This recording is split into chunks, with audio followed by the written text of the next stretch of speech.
Hello everyone, welcome back to another session. Okay, आज का जो टॉपिक है बेसिकली आया, पैसा गया, इनकम, एक्सपेंसेस, लॉसेस, प्रॉफिट, ये सारी चीजें सुनिए। इसको थोड़ा डिटेल में लेके जाएंगे पर्टिकुलर हेड के अंदर, that is of capital, revenue, deferred revenue, expenses and receipt. अब यहाँ पे क्या है सारी चीजें देखेंगे। बिजनेस के अंदर में अगर देखोगे तो हम लोग दो चीजें करते हैं, जैसे मैंने पहले भी बताया है, या तो आप बाइंग कर रहे हो या तो आप सेलिंग कर रहे हो। अगर आप बाय करते हो किसी भी गुड्स को तो आपको अपने पॉकेट से पैसे देने पड़ते हैं, और ऑन द सेम टाइम अगर आप सेल आउट कर रहे हो तो आपको पैसे मिलते हैं। तो जो ये पैसे आपको देना पड़ता है, जो पैसे आप रिसीव करते हो जब बिजनेस स्टार्ट हो रहा है, उस टाइम पे आपको पैसे जो इन्वेस्ट करने पड़ते हैं, या दूसरे भाषा में बोलूं या दूसरे तरीके में बोलूं, पैसे आपको लगाने पड़ते हैं और पैसे आपको आते हैं। तो ये सारी चीजें हम लोग यहाँ पे अंडरस्टैंड करेंगे। सबसे पहली चीज बेसिक है कि हर एक बिजनेस के अंदर में एक होता है खर्चा और एक होता है इनकम। खर्चों को ब्रॉडली हम लोग तीन पार्ट में क्लासिफाई करते हैं। कितने पार्ट में? तीन पार्ट। कौन सा पार्ट है? एक होता है कैपिटल एक्सपेंडिचर, दूसरा होता है रेवेन्यू एक्सपेंडिचर, और तीसरा होता है डिफर्ड रेवेन्यू एक्सपेंडिचर। तो में फर्क क्या है? होता तीनों का तीनों खर्चा ही है, लेकिन खर्चा करने का पैटर्न, उनके नेचर, उनके बिहेवियर के वजह से उनको क्लासिफाई कर दिया जाता है डिफरेंट तरीकों में। अब कैपिटल वर्ड जब भी आ गया, यानी कि कैपिटल रिलेटेड एक्सपेंसेस की बात कर रहे हैं, तो आपको समझ में आना चाहिए कि ऐसा एक्सपेंसेस है कैपिटल एक्सपेंसेस। कैपिटल एक्सपेंसेस ऐसा खर्चा होता है बिजनेस के एंड से जो बार बार नहीं होता है। फॉर एग्जाम्पल, मुझे बिजनेस सेटअप करना है, तो बिजनेस सेटअप करना है तो उसके लिए मुझे चाहिए रोकड़ा बापू। तो बिजनेस स्टार्ट करने के टाइम सोचा मैंने, पूरा हिसाब किताब लगाया कितना बिजनेस में पैसा लगेगा, और जो मैंने हिसाब किताब लगाया ना कि इन्वेस्टमेंट मुझे इतना लगेगा, बिजनेस में इतना इन्वेस्ट करने को आएगा, वो खर्चा है मेरे लिए, वन टाइम खर्चा है। तो ऐसा खर्चा जो वन टाइम करने को आता है बिजनेसमैन को बिजनेस के ऊपर, जिसमें वो एक्विजिशन करता है एसेट्स का, समझ में? यानी कि वन टाइम खर्चा करने को जो आता है बिजनेस को, उसको बोला जाता है कैपिटल एक्सपेंसेस। क्या क्या है देखो, मैंने ऑलरेडी लिख के रखा हुआ है काफी सारा चीज। क्या बोला उसमें? पेमेंट बाय बिजनेस, ठीक है, बिजनेस के एंड से पेमेंट जो करने को आता है, ठीक है। क्या है? Obtain benefit. कैसा बेनिफिट? मैंने जमीन खरीद लिया, पेमेंट किया, मैंने व्हीकल परचेस कर लिया, पेमेंट किया, समझ में आया? मैंने बिल्डिंग कंस्ट्रक्ट कर, बिल्डिंग परचेस कर लिया, मैंने पेमेंट किया। तो ये सब मैंने पेमेंट किया। क्या रोज बिल्डिंग खरीद रहा हूं? क्या रोज एसेट परचेस कर रहा हूं? नहीं, ये वन टाइम किया है, वन टाइम बिजनेस में ये करने को आया है, इसीलिए इसको बोला जाता है कैपिटल एक्सपेंसेस। समझ में आया? क्योंकि बार बार ये खर्चा नहीं होगा, खर्चा बार बार नहीं होगा, एक बार किया 10 साल के लिए मगजमारी खत्म, इसीलिए उसको बोला जाता है कैपिटल एक्सपेंसेस। समझ में आया? क्योंकि ये बिजनेस, ये खर्चा जब तक नहीं करूंगा बिजनेस शुरू भी नहीं हो रहा है मेरा। बिना बिजनेस के एस्टैब्लिशमेंट लिए, यानी कि बिजनेस शुरू नहीं होगा तो बिजनेस में ये सारे खर्चे नहीं होंगे, और अगर ये खर्चा नहीं करूंगा तो बिजनेस शुरू नहीं होगा। तो ये सारे खर्चे करना पड़ेगा, तभी ही बिजनेस स्टार्ट कर पाओगे। तो ये वो सारे खर्चे हैं। तो इसलिए क्या क्या दिया है? पेमेंट है बिजनेस के एंड से, बट ऑब्वियस है, और उससे क्या है? ऑब्टेन होता है बेनिफिट। कैसा? एसेट परचेस कर लेते हो, या कोई गुड्स या सर्विसेज आप लोगों को रेंडर करवा लेते हो। आगे, इट रिफ्लेक्ट्स इन्वेस्टमेंट एक्टिविटी। देखो मैंने पहले बोला, मैंने जमीन खरीदा, मेरे लिए इन्वेस्टमेंट, मैंने कार परचेस किया, मेरे लिए इन्वेस्टमेंट। समझ में आ रहा है? तो इसलिए उसको बोला इट रिफ्लेक्ट्स इन्वेस्टमेंट एक्टिविटी है, सबसे इंपॉर्टेंट पार्ट है ये, इन्वेस्टमेंट एक्टिविटी रिफ्लेक्ट करता है। आगे क्या बोला? फ्यूचर बेनिफिट देगा आपको। जमीन आज खरीदा है, खत्म हो जाएगा नहीं, उस पर हम बिजनेस करेंगे, फ्यूचर में उसका प्राइस भी इंक्रीज होगा, भविष्य में आज जो खर्चा किया है उसका भविष्य में बेनिफिट मिलेगा। तो दैट इज फ्यूचर बेनिफिट, उससे डिराइव होगा। अमाउंट इज रिकवर्ड या रिकवरेबल, उसका अमाउंट रिकवरेबल है। द रीजन बिहाइंड, वो एसेट जो मैंने परचेस किया है, आज उसको बिजनेस में यूज करूंगा, और जब बिजनेस में यूज करूंगा तो बिजनेस रन होगा और प्रॉफिट जनरेट करके देगा। समझ में आया? तो पैसा मेरा वसूल हो जाएगा। समझ में आया? मेरे पैसे वसूल हो जाएंगे। Not recurring. बट ऑब्वियसली मैंने वो पहले ही बोला, बार बार थोड़ी आप ये खर्चा करते बैठते हो, वन टाइम है, बार बार का नहीं है, इसलिए इट इज नॉन रिकरिंग। तो ये याद रखना है, कैपिटल एक्सपेंसेस मतलब वन टाइम का इन्वेस्टमेंट, एक बार का मगजमारी, बार बार का नहीं है, ठीक है। It appears but certain time के बाद, 10 साल 15 साल बाद आता है, नॉन रिकरिंग है। और finally one of the most important part क्या है कि हमारे फंड्स पे और हमारे प्रॉफिट पे क्या इफेक्ट करता है, ठीक है। फंड्स के ऊपर और प्रॉफिट पे इफेक्ट करता है, क्या इफेक्ट करता है ये समझेंगे। 10,000 रुपया पड़ा था, मैंने 5,000 का क्या कर दिया, जमीन खरीदा, तो मेरा फंड क्या हो गया, कम हो गया, तो फंड्स क्या होगा इसमें, रिड्यूस हो जाएगा। और प्रॉफिट फ्यूचर में क्या होने वाला है, इंक्रीज हो जाएगा, क्योंकि बिजनेस में इन्वेस्ट ही इसलिए करते हैं, आज इन्वेस्ट करोगे तो उतना पैसा मिलेगा। कहावत है ना, जितना शक्कर डालोगे उतना मीठा मिलेगा, जितना शक्कर डालोगे उतना मीठा मिलेगा। वैसा ही है बिजनेस में, जितना बिजनेस में फंड डालोगे, जितना बिजनेस में इन्वेस्ट करोगे, जिन जिन तरीकों में इन्वेस्ट करोगे, उतना प्रॉफिट अर्न करोगे। समझ में आया। और डिस्क्लोजर, तो ये कहाँ पे डिस्क्लोज होता रहेगा, फाइनली ये पूछा है। अब तुमको समझ में आना चाहिए, मैंने इन्वेस्ट किया है, एसेट परचेस किया है, एसेट किधर दिखता है, बैलेंस शीट में, बैलेंस शीट एसेट साइड। समझ में आया। दूसरा है रेवेन्यू एक्सपेंसेस। रेवेन्यू एक्सपेंसेस यानी कि देखो, ये बिजनेस का खर्चा किया मैंने कैपिटल, आज ये बिजनेस का खर्चा करके मैंने एस्टैब्लिशमेंट कर दिया। अब क्या होगा, बिजनेस चालू, बिजनेस जैसे ही चालू, डायरेक्ट पैसा कमाना चालू कर दोगे क्या, नहीं, मैंने तो अभी एस्टैब्लिशमेंट लिया है। Normal day in and day out business चलाने के लिए सर्टेन एक्सपेंसेस होता ही होता है, उस एक्सपेंसेस की बात कर रहे हैं। जैसे मेरे को लाइट बिल भरने को आया, रेंट पैसा भरने को आया, मेंटेनेंस का भरने को आया, तो ये सारा चीज क्या है, बिजनेस चलाने का खर्चा। तो बिजनेस चलाने के लिए जो खर्चा होता है उसको बोला जाता है रेवेन्यू एक्सपेंसेस। क्यों, रेंट नहीं भरूंगा, कल को लैंडलॉर्ड निकाल देगा, इलेक्ट्रिसिटी नहीं भरा, लाइट कट ऑफ हो जाएगा, क्या बिजनेस रन कर पाऊंगा, नहीं कर पाऊंगा। और जब बिजनेस रन नहीं होगा तो लग रहा है प्रॉफिट कमा पाऊंगा, नहीं कमा पाऊंगा। तो प्रॉफिट अर्न करने के लिए जो खर्चा करना पड़ रहा है, रेवेन्यू बापू जनरेट करने के लिए जो खर्चा करना पड़ रहा है, उसको बोला जाता है रेवेन्यू एक्सपेंसेस। क्या क्या है, सर्टेन पॉइंट्स लिखा है मैंने, देखेंगे। Expenses on normal course of business, मैंने बोला ना, आज कल परसों रोज करना ही पड़ता है ये खर्चा, हर हफ्ता 10 दिन में ये खर्चा करना ही पड़ता है, इसके बिना आप बिजनेस नहीं चला पाओगे। तो नॉर्मल कोर्स ऑफ बिजनेस है सबसे पहला चीज। दूसरा क्या बोला है, it is a cost that is related to your income earn during the year, यानी कि जो कमाया है ना, वो कमाने के लिए पहला खर्चा करना पड़ेगा, यानी पहला खर्चा करो तब कमाओ, खर्चा नहीं करोगे तो कमाओगे भी नहीं। समझ में आया। तो कमाने के लिए यानी कि रेवेन्यू जनरेट करने के लिए जो खर्चा किया है ना, वो है ये। आगे, benefit are not extended beyond accounting year, इस साल में खर्चा किया, इसी साल में कमा के बैठ जाओगे, ऐसा नहीं है आज खर्चा किया 10 साल, ऐसा तो नहीं ना, रेंट आज भर दिया 10 साल बाद रेंट भरूंगा, इन्वेस्ट थोड़ी कर रहे हो, रेंट है हर महीना भरने का है। समझ में आया। तो एक ही साल में इसका बेनिफिट गेन होता है। उसके बाद क्या दिया है, no future benefit is expected, future में बेनिफिट का सवाल ही पैदा नहीं होता। क्यों, इस साल रेंट भरा, ये महीना रेंट भरा, ये महीना में बेनिफिट ले लिया, अगले महीने रेंट भरा, अगले महीने में बेनिफिट लिया, उसके अगले महीने में रेंट नहीं भरा, बेनिफिट भी नहीं मिलेगा, डायरेक्ट लाइट कट करके भाग जाएगा। समझ में आया क्या।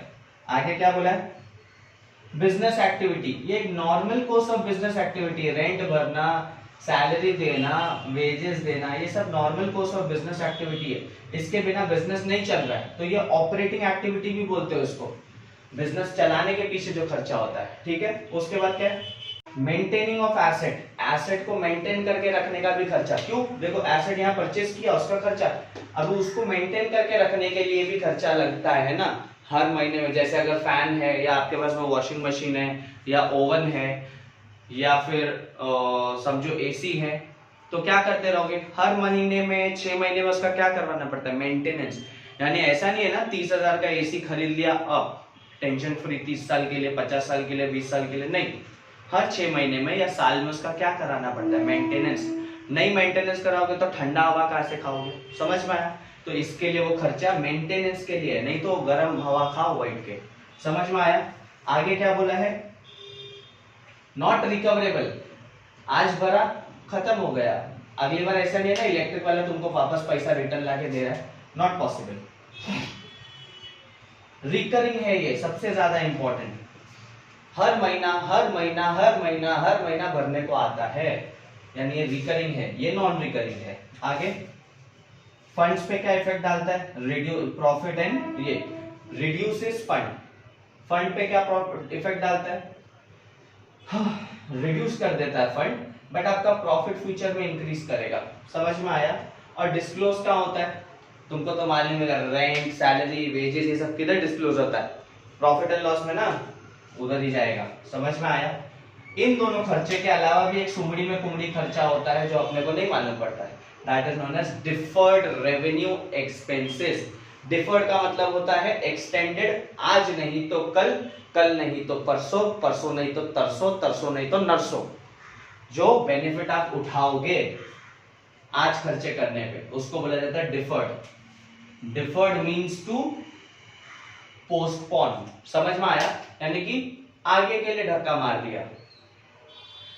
नॉर्मल ड्यूरेशन कैलकुलेशन में आता है, that is approx we can consider 3 to 5 years, समझ में आया। इसका एक एग्जांपल दूंगा, मेरा बिजनेस नया है, समझो मेरा बिजनेस नया है, तो मैंने क्या किया, एक एडवर्टीजमेंट कंपनी से कॉन्ट्रैक्ट टाई अप करवा दिया। एडवर्टीजमेंट कंपनी ने बोला 1 साल का खर्चा 10,000 रुपया, 2 साल का खर्चा 18,000 रुपया और 5 साल का खर्चा, समझ में आ रहा है, डायरेक्ट 40,000 रुपया, ऐसे करके बोल दिया। तो मैंने क्या कर दिया यहाँ पे मालूम है आपको, एक रफ नंबर ले रहा हूं, तो मैंने क्या किया 5 साल का बुक कर लिया, मैं बोला यहाँ करूंगा तो 10 के हिसाब से, तो 5 साल में 5 साल यानी 10,000 रुपया यहाँ पे प्रॉफिट आ रहा है मुझे।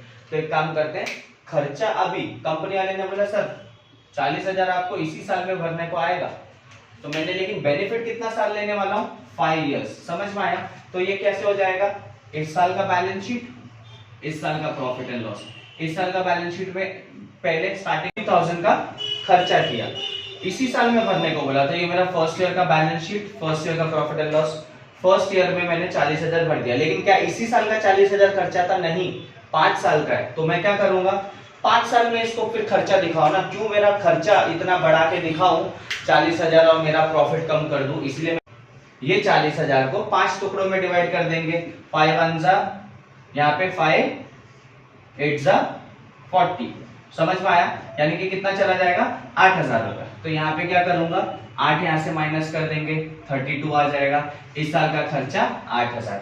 अगले बार के बैलेंस शीट में फिर कितना दिखेगा 32, इसमें से फिर मैं अगले बार फिर माइनस कर दूंगा 8 और अगले साल के प्रॉफिट एंड लॉस अकाउंट में फिर से दिखेगा 8, फिर उसके बाद में अगली बार वापस से माइनस कर दूंगा 8, अगले बार थर्ड ईयर के बैलेंस शीट में भी फिर से दिखेगा 8, फिर वापस से माइनस करूंगा फोर्थ ईयर में, फिर उसके बाद फाइनली फिफ्थ ईयर में, और ये खत्म हो जाएगा। यानी मैंने खर्चा किया आज, बेनिफिट उठाया 1 2 3 4 5 साल।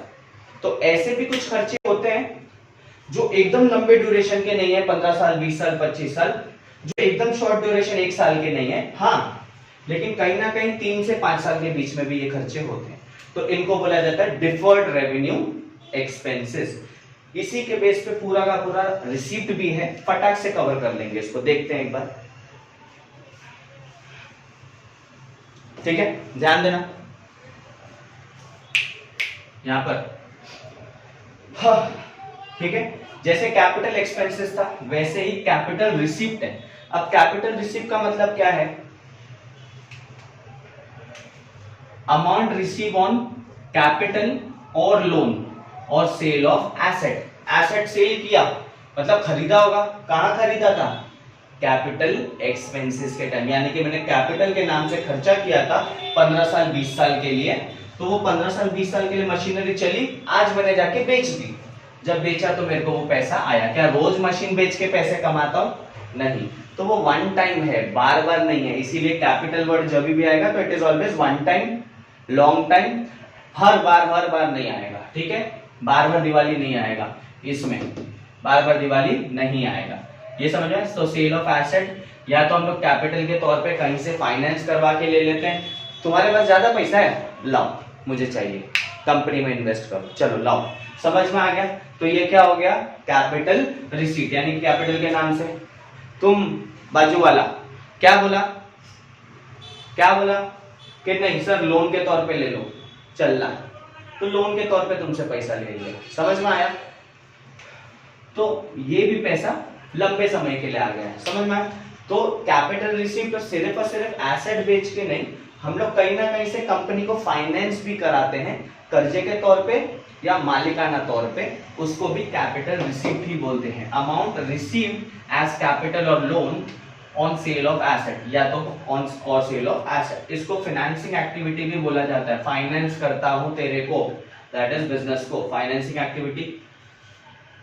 ये रिटर्नेबल है, क्यों? सामने वाले ने बोला ना लोन पे दे रहा हूं सर, बाद में रिटर्न दे देना, तो ये रिटर्नेबल है, फिर रिटर्न करना पड़ेगा। लेकिन नॉन रिकरिंग है, हर रोज तो लोन नहीं मांगते घूमते हो ना भाई। आज मांगा, 5 साल बाद मांगोगे, 1 साल बाद मांगोगे, 2 साल बाद मांगोगे, तो बार बार रिकर नहीं होता है, हर महीने नहीं होता है ये काम। समझ में आया? और इफेक्ट क्या होगा?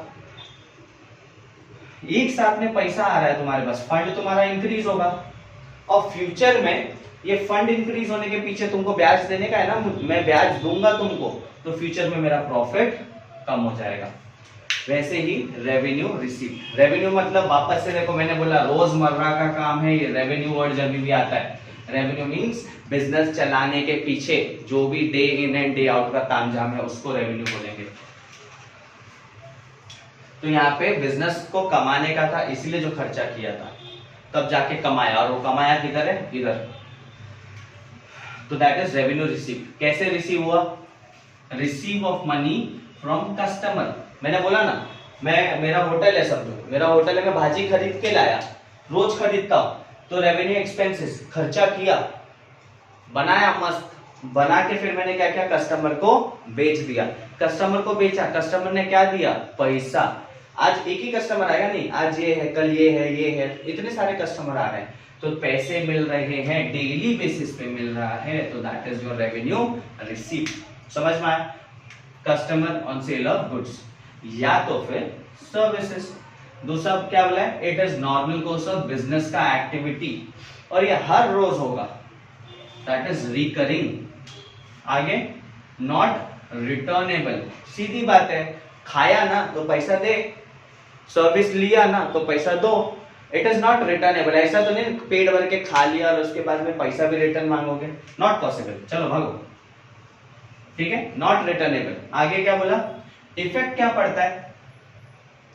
धीरे धीरे धंधा पानी बढ़ने लगा, तो फंड भी इंक्रीज हुआ और प्रॉफिट भी इंक्रीज हुआ। ये सब इंपॉर्टेंट है, ध्यान रखो एरोस पे। इन दोनों के अलावा भी एक तरीके का इनकम होता है, उसको बोला जाता है deferred revenue income. Deferred word आ गया, यानी पोस्टपोन्डेड, एक से ज्यादा समय के लिए, यानी 1 साल से ज्यादा समय के लिए। समय आपको ऑलरेडी बता दिया है मैंने, 3 to 5 years। समझ में आया? It is recover, it is received, ठीक है, बिफोर इट इज अर्न, यानी कि क्या? ये रिसीव हो गया मुझे, कब रिसीव हो गया? कमाने के पहले ही। समझ में आया? फॉर एग्जाम्पल मैं जैसे अभी पढ़ा रहा हूं, मेरे 11th के बच्चे क्या करते हैं? 11th के एडमिशन के टाइम पे ही 12th का फीस भी भर देते हैं, कुछ नहीं भरते रहे, वो बात दूसरा है, वो जाने दो, ठीक है। तो 11th के टाइम पे ही 12th का फीस भर देते हैं, 12th के टाइम पे ही मेरे सीए के एडमिशंस ले लेते हैं। तो ये क्या हो गया? मैंने पढ़ा दिया क्या सीए का पढ़ाई उनको? सीए का मैंने स्टडी स्टार्ट कर दिया क्या? नहीं, अभी तो 12th का चालू है, लेकिन पेमेंट कौन सा रिसीव किया मैंने? दैट इज सीए, यानी जिस दिन मैं वो सीए की पढ़ाई में उनको एनरोल कराऊंगा उस दिन मेरा हक बनता था वो पैसे लेने का, लेकिन मैंने क्या किया? एडवांस में रिसीव कर लिया है। समझ में आ गया? वैसे सर्टेन कंपनीज भी करती हैं, तो वो ही है, दैट इज एडवांस इनकम जो आपने लेके रखा हुआ है। मोटा मोटी ये सारी चीजें हैं, इसको गो थ्रू करो।